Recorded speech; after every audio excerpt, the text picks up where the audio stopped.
Eyes بن عمر ایک صحابی ہیں اور فتح مکہ والے سال ابھی تک حضرت ابو سفیان رضی اللہ تعالیٰ عنہ مسلمان نہیں ہوئے تھے. تو کسی نے ذکر کیا تو اس نے ابو سفیان رضی اللہ تعالیٰ عنہ کا نام پہلے لیا اور آئز بن عمر کا نام بعد میں لیا. تو میرے اور آپ کے آقا و مولا ناراض ہو گئے اور فرمایا ایسا نہیں کرو گے، تم سردار ہیں قوم کے ابو سفیان اور یہ آئز ایک سادہ مسلمان ہیں، لیکن چونکہ یہ مسلمان ہیں لہٰذا نام لیتے ہوئے تم پہلے اس کا نام لو گے. اقبال کہتا ہے کہ قطرائے آب وضو کمبرے خوب تر از خون ناب کیسرے، کہ حضرت علی رضی اللہ تعالیٰ عنہ کے در کا غلام کمبر رضی اللہ تعالیٰ عنہ جب وضو کرتے ہیں اور ان کے وضو کے پانی سے جو قطرے گرتے ہیں وہ اس دور کی سپر طاقت سلطنت روم کا شہنشاہ کیسر، کہا کیسر کے خون سے وہ قطرائے وضو زیادہ قیمتی ہے جو محمد عربی کے غلام کے بدن کو چھو کے گزرتا ہے. تو اسلام کی ایک اپنی انوکھی شان ہے، اسلام کا ایک اپنا مزاج ہے. لیکن مانوسیت تحریک نے ایک نعرہ بلند کیا 14ویں صدی کے آغاز میں کہ وحدت ادیان کے ذریعے سے لوگوں کو قریب کیا جائے، اور ان کا مقصد کیا تھا کہ مسلمانوں کو تذبذب کے اندر مبتلا کیا جائے. ان کو کہا جائے کہ دیکھو سارے دین کے ماننے والے لوگ ہیں، سب کو حق ہے، عمل کریں، کوئی حرج نہیں ہے، اور ایک دوسرے کے قریب ہوں، ایک دوسرے کے پاس آنا جانا رکھیں. اس طرح کے کچھ نعرے تراش کے جو ہے وہ ایک فکر انہوں نے دینا چاہیے. اور یہ فکر 14ویں صدی کے آغاز میں ہی نہیں تھی بلکہ 14 صدیاں قبل کفار مکہ نے بھی حضور کی بارگاہ میں حاضر ہو کے کہا کہ 1 سال ہمارے بتوں کی آپ عبادت کر لیا کریں اور 1 سال آپ کے معبود کی ہم عبادت کر لیا کریں گے.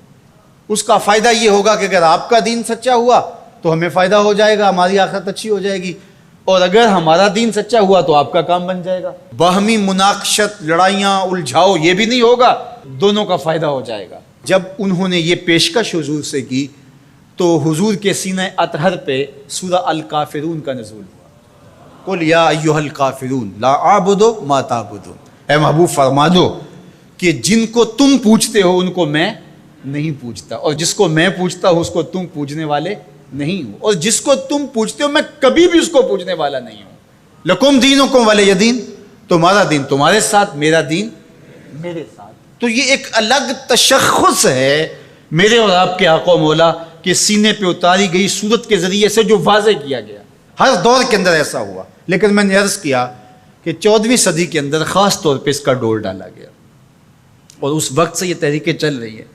اور بڑے بڑے نام ہیں، ان میں سے کچھ نام آپ بھی جانتے ہیں جو نادیدہ یا دیدہ طور پہ اس فلسفے کے زیر اثر آئے اور انہوں نے یہ تبلیغ شروع کر دی جو اسلام کی بنیادی فکر کے منافی ہے. گزشتہ دنوں پاکستان کی قومی اسمبلی کے اندر ایک مندر کی تعمیر کے حوالے سے جب بات چلی تو ایک صاحب نے کہا کہ کسی دین کو کسی دین پر کوئی برتری حاصل نہیں ہے، کہ میں مغرب میں ایک گرجا گھر میں نماز پڑھی ہے اور انہوں نے مجھے اجازت دی ہے. وہ تو چرچ فروخت کر دیتے ہیں تو آپ مسجد فروخت کر دیں گے؟ وہ اپنا دین ترک کر چکے ہیں، وہ تو ان کی خواہشات کا مجموعہ ہے، تحریف راہ پا چکی ہے، اور انہوں نے ان خواہشات کے نتیجے میں جو مل بیٹھ کے فیصلہ کر لے اس میں وہ اپنی عبادت گاہ کو بیچ دیتے ہیں. تو کیا ہم اپنی عبادت گاہ کو بیچ سکتے ہیں؟ ہم کہتے ہیں جی وہ دیتے ہیں تو ہم بھی دے دیں. یہ کیا بات ہوئی؟ اگر آپ نے ان کی رواداری دیکھی ہے تو ذرا اس کو اپنے سیاسی کلچر کا حصہ بنائیے، تھوڑی سی وسیع و ظرفی کا اظہار کیجئے.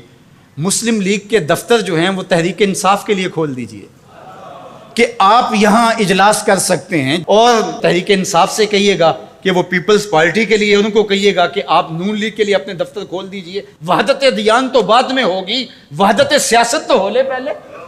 تم سارے مسلمانوں ایک ملک کے رہنے والے ہو تو پتہ چلے جی یہ بڑے وسیع و ظرف ہیں. وہاں تم اپنے لیڈر کے لیے مر جاتے ہو، اور اسلام کوئی یتیم مذہب ہے؟ یہ محمد عربی کا لایا ہوا دین ہے. تم اپنے سیاسی مفادات پہ کوئی کمپرومائز نہیں کرتے ہو. یہ کیا تمہارا فلسفہ کہ انہوں نے اپنے چرچ میں اجازت دے دی تو ہم بھی دیں گے؟ میاں ان کی غیرت اجازت دیتی ہے، ان کا دین جو خود ساختہ ہے، اور حضرت عیسیٰ کو چھوڑ کے جو انہوں نے اختیار کیا ہے، ان کی تربیت ان کے نفس نے کی ہے، اور ہماری مسجد کے حوالے سے تربیت محمد عربی نے کی ہے۔ ہمیں تو یہ بتایا گیا سامان مسجد نہ برائے سوختن نہ برائے فروختن، مسجد تو مسجد رہی، مسجد کے اندر جو ٹوٹی ہوئی چٹائی ہے آپ اس کو بھی نہیں بیچ سکتے۔ باقی وہ آپ کے لیے یا دو چرچ کھول رہے ہیں اور کہیں کہ وہاں نماز پڑھیں اور آئیں، وہاں ہمیں آپ کو اجازت دیتے ہیں۔ میں آپ کو ایک پیشکش کرتا ہوں کہ انہیں کہیں کہ تم بڑے وسیع و ظرف ہو مگر بہت کشادہ ذہن ہے، تو ہمیں مسجد کرتبہ میں نماز پڑھنے دیں۔ مسجد کرتبہ میں جو مسلمانوں کی بنائی ہوئی ہے، 10 مربع کلومیٹر پر پھیلی ہوئی وہ مسجد، اس کے باغات، اس کے احاطے، اس کے متعلقات اگر شامل کریں، حمام شامل کریں، تو 10 مربع کلومیٹر پر وہ مسجد تھی، اور 1400 ستونوں پر پھیلی ہوئی مسجد کا حال۔ اللہ اکبر! جب رات ہوتی تو اس زمانے کے اندر 7500 مشعلیں اس مسجد میں چراغاں کرتی، 30 فٹ اونچا اس کا چھت ہے، اور آج بھی وہ دیکھنے کے قابل ہے۔ اقبال نے بے ساختہ وہاں جا کے کہا تھا کہ تیرا وجود مردان خدا کی دلیل، جنہوں نے بنایا ہے پتہ چلتا ہے کوئی تھا، تیرا وجود مردان خدا کی دلیل، وہ بھی جلیل و جمیل تو بھی جلیل و جمیل، وہ بھی جلیل و جمیل تو بھی جلیل و جمیل، تیرے ستون بے شمار تیری بنا پائیدار، شام کے صحرا میں جیسے ہجوم نخیل۔ تو وہ مسلمانوں نے بنائی ہوئی ہے، 800 سال مسلمانوں نے اندلس میں حکمرانی کی، اب وہ مسجد مسلمانوں کی تعمیر کردہ وہاں موجود ہے اور گرجا گھر میں تبدیل کر دی گئی ہے۔ 2008 میں مقامی مسلمانوں نے پوپ کو درخواست دی کہ جس رواداری کی، مذہبی رواداری کی آپ بات کرتے ہیں، اس رواداری کو قائم کرنے کے لیے ایسا کیا جائے کہ ہمیں بھی اس مسجد میں نماز پڑھنے کی اجازت دی جائے۔ یہاں گرجا گھر ہے، تصویریں لگی ہوئی ہیں، اور وہ آ کے عبادت کرتے ہیں عیسائی، تو ہم بھی ایک گوشے میں عبادت کر لیا کریں۔ مغرب جس رواداری کا پرچار کرتا ہے اس کا عملی ظہور ہو جائے، لیکن پذیرائی نہیں بخشی گئی۔ کہاں گئے وسیع و ظرف؟ تم کہتے ہو گرجوں میں نماز پڑھنے دیتے ہیں، تو وہاں 2 رکعت پڑھ کے دکھاؤ۔ 2011 میں اللہ نے توفیق دی تو مجھے شوق تھا کہ میں مسجد کرتبہ دیکھوں، بچپن سے پڑھتے آئے، مسجد کرتبہ کی یادیں خیالوں میں نقش تھیں۔ تو جب میں وہاں پہنچا تو وہ دروازے پہ بتا دیتے ہیں کہ یہاں نماز کی اجازت نہیں ہے، تو اب وہ مسجد جہاں قدم قدم پہ اہل علم اور اولیاء کی پیشانیوں اور سجدوں کے نشان موجود ہیں، اب مجھے تو گوارا نہ ہوا کہ میں جوتا پہن کے جاؤں، تو میں نے جوتا اتار کے ایک سمت رکھ دیا اور مسجد میں داخل ہوا۔ تو سیکورٹی کے لوگ میرے پیچھے بھاگے اور کہنے لگے کہ آپ یوں نہیں پھر سکتے۔ میں نے کہا کیوں؟ کہتے آپ نے جوتے اتارے ہوئے۔ تو وہاں تمام مذاہب کے لوگ آتے ہیں، آپ جانتے ہیں کہ ان کے لباس بھی مختصر ہوتے ہیں، تو میں نے کہا انہوں نے تو لباس بھی نہیں پہنے ہوئے، تو مجھے اس کی اجازت دیتے کہ میں جوتا اتار دوں؟ انہوں نے لباس اتارے ہوئے۔ تو وہ کہنے لگے جی نہیں۔ میں نے کہا مجھے بات سمجھاؤ کس طرح؟ تو جو گفتگو ہوئی وہاں، جو میرے ساتھ ترجمان تھے ان کے ذریعے سے، وہ یہ تھی کہ چونکہ مسلمان مسجد کی تعظیم کرتے ہیں اور مسجد کی تعظیم عبادت کا روپ ہے، اور وہ مسجد کو تقدس دے کر کے اس کی تعظیم کرتے ہیں، اور آپ نے جو جوتا اتارا ہے آپ کی نیت میں مسجد کی تعظیم ہے، یہی ہے۔ میں نے کہا بالکل یہی ہے۔ یہاں بڑے بڑے مشائخ اولیاء بیٹھتے رہیں تو کس طرح میں اپنے جوتوں سے اس فرش کو رون دوں؟ تو انہوں نے کہا جی ہم اجازت نہیں دے سکتے۔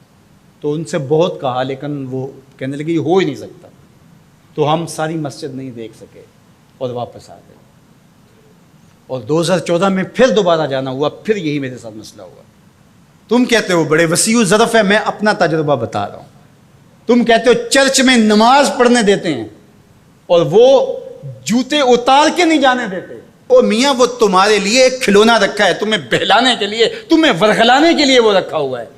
انہیں پتہ ہے اس سے بہل جائیں گے، اور وہ بھی شور جا کے کریں گے کہ ہماری مسجدوں میں بھی ایسا ہونا چاہیے، ہم بھی وسیع ظرف ہوں۔ وہ تمہیں دھوکہ اور فراڈ دینے کے لیے کیا ہے۔ اقبال نے کہا تھا اندروں تاریخ تر از چنگیز، یہ بظاہر میٹھے میٹھے لگتے ہیں لیکن ان کا اندر چنگیز سے بھی زیادہ تاریخ ہے۔ تو جو گرجے فروخت کر دیتے ہیں، آج آیا صوفیہ کہ ان کو کیوں تکلیف ہو گئی؟ اور وہ سلطان محمد الفاتح نے خریدی ہوئی ہے، اور آج آیا صوفیہ سجدوں سے آباد ہو رہی ہے۔ آج وہ مسجد اذانوں سے پرنور ہو رہی ہے اور ماحول کے اندر وہ عجیب خوشیاں پھیل رہی ہیں۔ تو تکلیف اسلام سے ہے، وہ چاہتے ہیں کہ یہ تذبذب میں مبتلا ڈھیلے ڈھیلے مسلمان رہیں، خیر سے رہیں، ان سے کیا ہماری پریشانی ہے؟ مجھ کو پریشانی ہے تو اس امت سے ہے، اشک سحرگاہی سے جو ظالم کرتے ہیں وضو۔ تو آج آیا صوفیہ تکلیف کا سبب اس لیے بن گیا کہ یہ جو تحریک بپا کی گئی تھی وحدت ادیان کی، اور ترکی بھی ایک زمانے میں اس کا مرکز رہا، اور آج یہ ہے کہ وہاں آیا صوفیہ مسجد کی صورت میں بدل رہی ہے۔ لیکن مغرب خوش ہے کہ پاکستان میں مندر بن رہے ہیں، عربستان میں مندر بن رہے ہیں، اور اسرائیل کے ساتھ ہم عربوں کے تعلق کو مضبوط کر رہے ہیں، لیکن یہ تمہارا ادھورا سا خواب ہے جو کبھی پورا نہیں ہوگا، یہ وقتی ہوگا۔ انشاءاللہ وہ وقت دوبارہ آنے والا ہے کہ پوری کائنات پہ جھنڈا میرے حضور کا ہی ہوگا۔ ملیں گے سینہ چاکانے چمن سے سینہ چاک، بزم گل کی ہم نفس باد صبا ہو جائے گی، شبنم افشانی پیدا کرے گی میری سوز و ساز، اس چمن کی ہر کلی درداش نہ ہو جائے گی، آسمان سحر کے نور سے ہوگا آئینہ پوش، ظلمت رات کی سیما پا ہو جائے گی، شب گریزاں ہوگی آخر جلوہ خورشید سے، یہ چمن معمور ہوگا نغمہ توحید سے۔